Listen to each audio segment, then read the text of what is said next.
Okay, today we're fortunate enough to have Robbie Perkins, former mayor of Greensboro, with us, and we're going to discuss a lot of things here. This is a guy that's seen a lot, not just here, but in other places. So we'll get started. Thank you for coming on. Well, John, it's a pleasure to be here. Well, we're always glad to have you down here. Are you originally from Greensboro? No, I grew up in Richmond. Okay. And then went to college over at Duke and ended up coming to Greensboro in 1979. So I consider myself almost a native.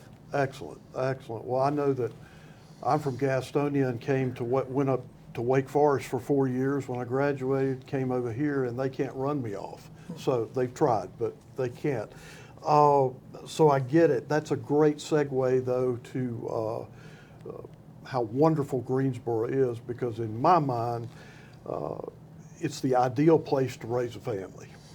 Well, it's a fantastic community, and I think we've got so much potential, and how we organize ourselves and unite as one community and then move forward for the next 10 to 20 years is really critical. Yeah. Well, I was going to ask you, what have you been doing since you left office? Well, let's see, I left office in 2013, and immediately after leaving office, I got involved with the Trebick folks, and because my business has been in commercial real estate for the last 45 years, and was the president of their organization for 2 years. And then I got involved with the North Carolina Realtors and was the chair of the Economic Development Committee for the NC Realtors for a year. And then I got back on the board of One Step Further, which is Yvonne Johnson's nonprofit.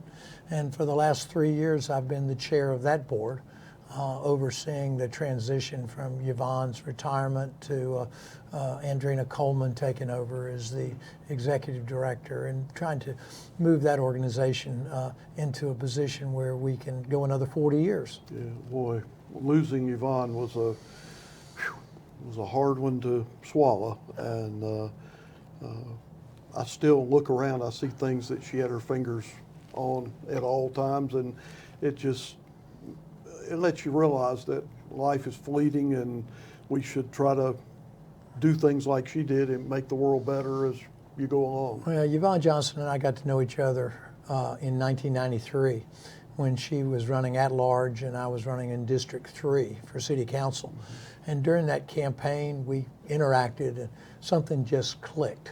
Yeah. And we were very close, and I just I thought the world of her and miss her every day. Yeah. She was a rock, and I think Yvonne did a lot of wonderful things for Greensboro, but I think her hidden talents were the things that she kept from being done that would negatively impact Greensboro. Wow. She had a way when she started working out solutions. She moved people in the directions for the good of Greensboro that could have otherwise gone the wrong way. Yeah, yeah. Well, what I remember most is she could walk into a room that might be a little hot and a little antagonistic, and she'd bring the temperature down immediately to where people could talk and converse. You know, she was obviously a trained mediator, and that was the foundation of One Step Further was mediation. And Yvonne, of course, used that skill set effectively in the political realm to bring people together. She crossed this town like nobody has been able to do. Yvonne Johnson was loved throughout Greensboro. Yeah.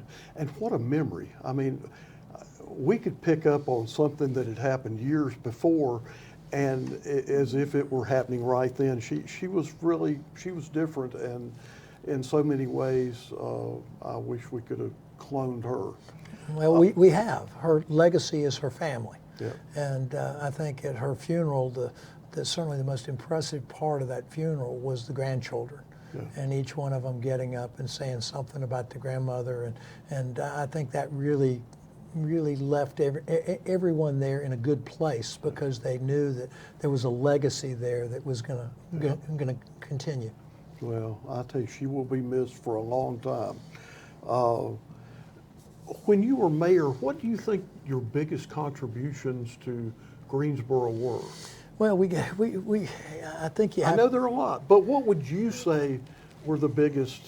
You know, I think the one that really counts at this point is getting the Tanger Center going, because we were faced with a critical decision of where to place the Tanger Center, and there was a failed effort to put it out at the Coliseum, and then several folks in the community said, you know, well, what's the plan for downtown? Yeah. And if you don't put the Performing Arts Center in downtown, what's your plan B?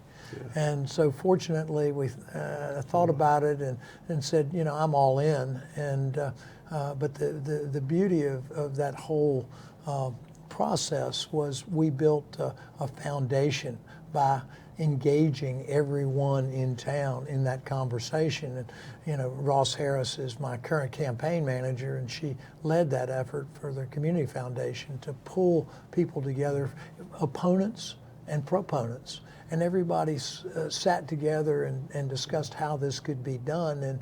And we bought the property before I left office. And it took a while to get it built. But it's here today, and I think everyone recognizes that it's been a significant change to the community. It's amazing. I mean, you know, we went from having to drive to the DPAC in Durham to actually just coming downtown, seeing a show, and being able to go home. And at the same time, there are people that come from Durham and Charlotte and from all over that will come and spend their money here in town to eat and spend the night. So it really is it's a beehive when there are things going on. It's like people just coming, and it really is the crown jewel of downtown. Well, and we will build off of the success of the Stephen Tanger Center and do other great things in our downtown. Yeah. Well, speaking of downtown, you know, because of the proximity of our studios, we are in the Cultural Arts Building, and we have our share of a homeless problem here where, you know, it's not unusual to have several homeless people in our bathrooms, sometimes showering in the sink and then drying off in the hand dryer. I mean, it is just a fact of life here. And then you walk across the street to the park and you see it more. So what do you think are possible solutions, and especially with our parks, what do we do? Well, it's really gotten to the point now where if we don't work successfully through the homeless situation, we will lose our downtown. Yeah. We've got an office building that our company manages that's a block off of the Center City Park, and I think we've called the police department the last 2 weeks to get them out there because it's been cold and the homeless are coming inside. You walk down Elm Street and you're panhandled 3 or 4 times before you get down to Jerusalem Market, and then in that block you've got to literally walk over people to get to what is an outstanding lunch. Yeah. So, you know, you really can't let this go on. And I've heard the conversation that it's cold, it's November, it's cold, we've got to do something to help the homeless. Well, that conversation has to be held in January to be ready for November. People say it's expensive. It is expensive. But the only way, you can't arrest your way out of homelessness. You can't arrest your way out. You have to provide housing and services. And I heard a podcast from the mayor of Denver that was recapping what he had done over the first 12 months of his term, and his goal was to provide 1,000 units of housing for homeless in the first year, and they did 1,600. Wow. You really can't talk people off the street, and the work to talk to the homeless shouldn't be done by the police. It should be done by counseling type of folks, people in green jackets instead of our police department, to talk to the folks about, hey, if we got you a spot with a key and a shower, would you consider coming off of the street, and let them make that decision to come off the street. But if you say you're going to put them in an open gym with a common bathroom, they're going to live on the street. Sure. So, and the folks will tell you this is very expensive. Well, expensive. Pay me now, pay me later. You're gonna cost yourself a whole lot more if you lose your downtown than if you take care of the homeless. And I'm not sure what the right number is, but I would say if we could get 200 units or so, then we would be on the right path. The shortcomings of what we've done so far is we tried to do it on the cheap by buying an old hotel that wasn't suited for that purpose and in a place that wasn't close to any services. Ideally, you need to put the homeless in an area where they can walk to healthcare, they can walk to job training, they can walk to the other services that they need, because they don't own a car. Right. So, that's one of the location of the Interactive Resource Center is challenging because it's not close to anything. Right. Not close to any services. Where do you think that would be better located, or is there the proximity to the services? I mean, I know where social services is now located, which is, a good ways from here. So, well, I think number one, you've got to find the synergy. So it could be over near Social Service Center off of Summit Avenue. It could be on South Elm Eugene Street because you've got Urban Ministry and Goodwill over there. So you've got, but you're going to need a healthcare component either way. So, and I think that's the recognition of that by our health system has occurred, but we need to design a facility that you can with control points. That's the shortcoming of the buy the old motel sort of deal, because you've got to know who's coming in and who's going out, or else you're going to have problems internally in that facility. So I think we go find the best model in the United States where this has been done successfully and then replicate it here. And yes, it will be expensive, but what is the cost of not doing it? Right. Well, talking about expensive too, they're closing the Bellmead parking deck to tear it down because apparently there's structural problem. What can the cost of that be? And it cascades because those people that do park there have to find somewhere else to park. Well, we got plenty of parking in downtown Greensboro. That's the good thing. Yeah. And the Bellmead deck is 1,300 and odd spaces, and it will tighten the parking situation in our downtown up. But if you look at where that deck is located, right across from the entrance to the Tanger Center, across from the Renaissance Plaza, arguably the best office building in our downtown, and across from the former Wells Fargo Tower, you've got a main opportunity that the city should control the outcome. And I'm not sure that we're ready just to put up a building on that site. I think that we need to have a very deliberative process of what the community sees as a 50 or 100-year building on that site. And it's not a parking deck. I don't think you come back in there with another parking deck. Would there be a parking component to it, or? Well, I think depends on the size and nature of the structure that goes on there. And I'm not sure that our city is ready for that building to be built today. I think the rents here aren't high enough, and the construction costs are high, the interest rates are high. But I think if we are patient and we're deliberate and we're transparent in what goes on that site, we can achieve an outcome that will serve the city well for 100 years. Well, I look too, and I know that when you were mayor, you would make trips down to Greenville, South Carolina, which is, you know, I love to go there. It's a pedestrian-friendly city, and they've done so many good things there. What do you see as the comparative nature of those two, of us and Greenville at this point? Well, we're 20 years behind Greenville.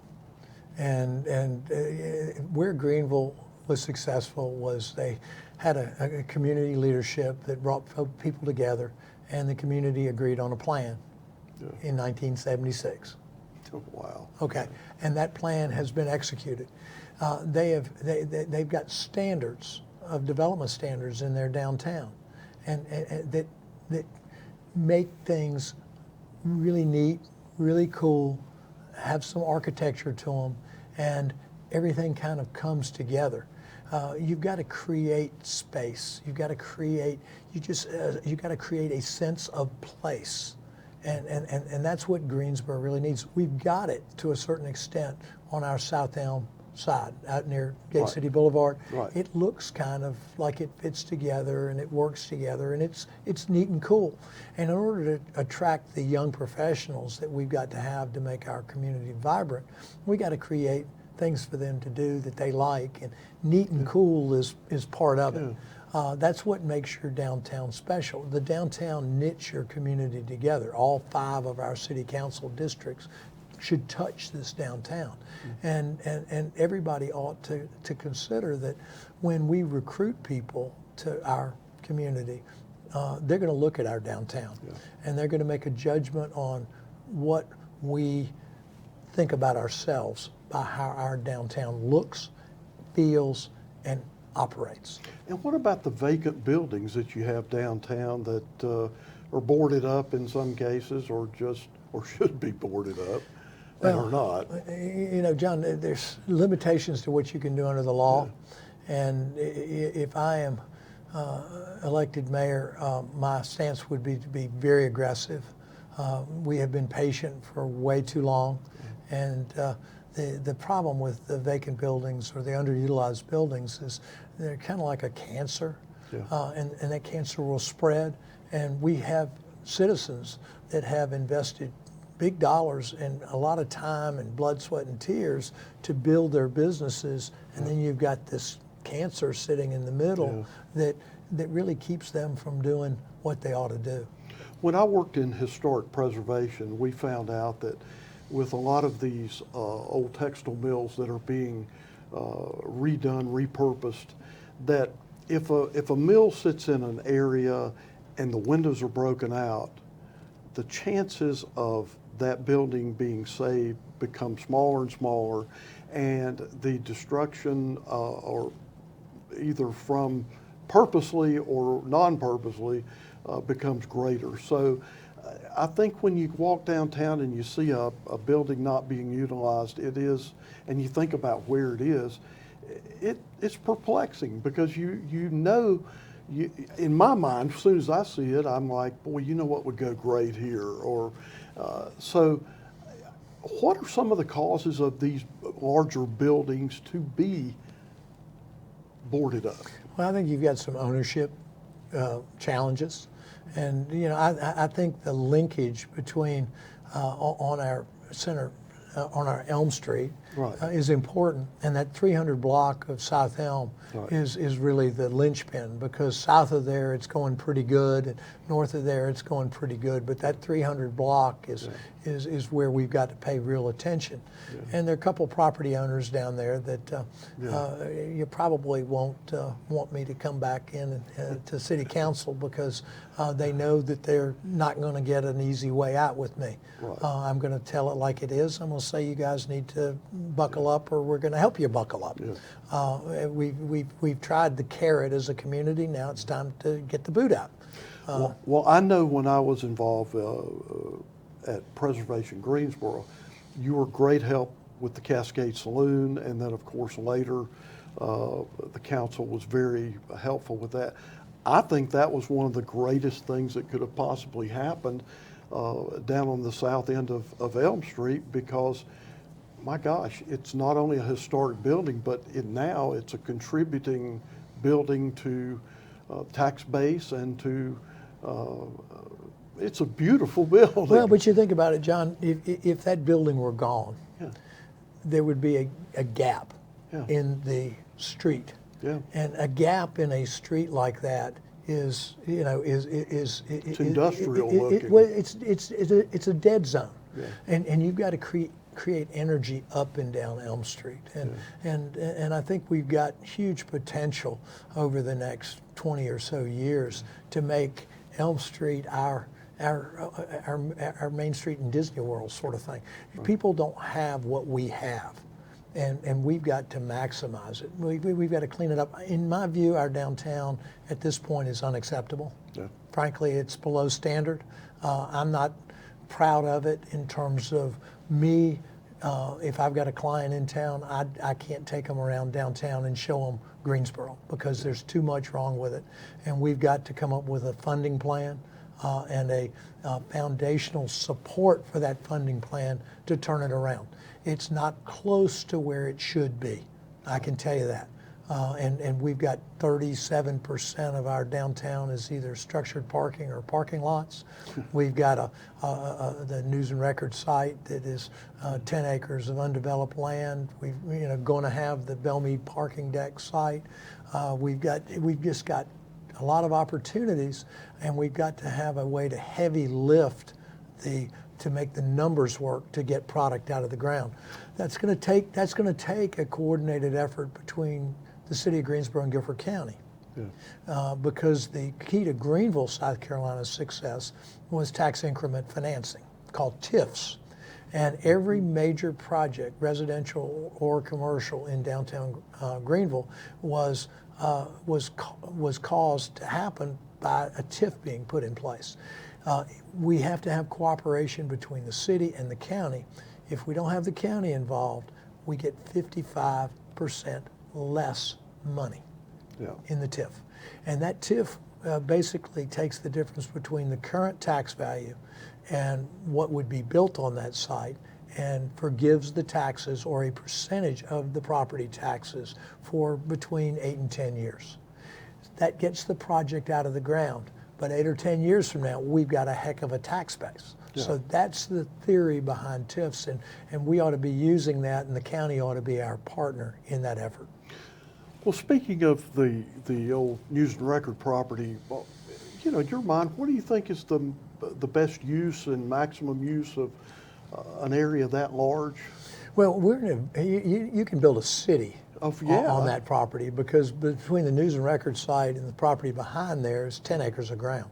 So literally you can build a city. But if you look at the future plans for rail, high-speed rail going through Greensboro all the way to Atlanta and up to Richmond, D.C., that place could be very dense, very niche, cool feel from a sense of place. Yeah. So we've got a blank canvas on that site to be able to create something special. I'm very hopeful that the right use will come to that. I don't see us, again, that's one that we hopefully need to be patient on. Yeah. Because we'll only have one shot at it. Yeah.